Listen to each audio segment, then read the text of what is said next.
আসসালামু আলাইকুম রহমতুল্লাহ। আশা করি সবাই ভালো আছেন। তো আজ আমি চলে আসলাম আমার রসুন ক্ষেতে স্প্রে করার জন্য। মাঝে মধ্যেই 1 সপ্তাহ অথবা 15 দিন পর পর যাতে রসুনে ছত্রাক এবং গোড়া পচা কোনো রোগ না আসে, এই যে আগার ডগা যাতে পচা না আসে, সেই জন্য স্প্রে করা লাগে। তো মূলত সেই জন্য চলে আসলাম স্প্রে করার জন্য। আপনাদের দেখাবো যে আজ কিভাবে স্প্রে করি আর কি। নতুন, এটা হচ্ছে ইলেকট্রিক মোটর। এটা কাঁধে বহন করা লাগে না। এখন কাঁধে বহন করার সিস্টেম আছে, কিন্তু এখন আর কাঁধে বহন করা লাগে না। এই যে লম্বা যে প্লাস্টিক পিভিসি পাইপ দেখছেন, মেশিন এক জায়গায় থাকবে, আর পাইপ যেখানে স্প্রে করব সেখানে পাইপ নিয়ে গিয়ে সেখান থেকে স্প্রে শুরু করব। তো 25 থেকে 30 কেজি ওজনের এই কন্টেনার পিঠে বহন করা অত্যন্ত কষ্টকর, সেই জন্য মূলত এই ব্যবস্থা। তো মেশিন যখন কিনতে গিয়েছিলাম, তখন আমি ওখান থেকেই বুদ্ধি করে এই পাইপটি, পিভিসি পাইপটি এখানে সেটিং করে নিয়েছি, যাতে কাঁধে ব্যথা পেতে না হয়।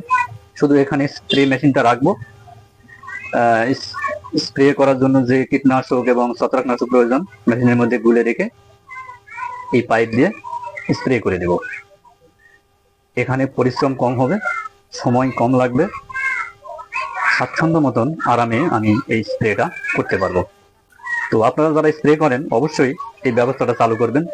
আপনাদের কাঁধে ব্যথা লাগবে না, খুব সহজে অনায়াসে আপনারা কৃষিক্ষেত্রে এই স্প্রে করতে পারবেন। এখন তো স্প্রে না করলে কোনো ক্ষেতাবাদি ভালো মতন হয় না, ভালো হয় না। তো এই বিষয়টি আপনি অবশ্যই লক্ষ্য রাখবেন, শরীর স্বাস্থ্য ভালো থাকবে। এই যে দেখুন, এখন আমি স্প্রে করব। এই যে সুইচটি অন করে দিলাম,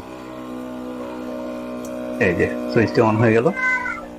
এখন সুন্দরভাবে স্প্রে হবে। এই যে দেখুন, একেবারে ধোঁয়ার মতো করে স্প্রে বের হবে। সব জায়গায় সমানভাবে স্প্রে আপনি করতে পারবেন, সব জায়গায় সমানভাবে এই ওষুধটি পড়বে।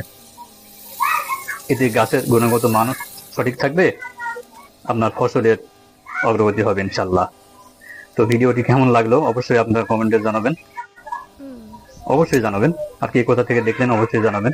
ভালো থাকবেন সবাই।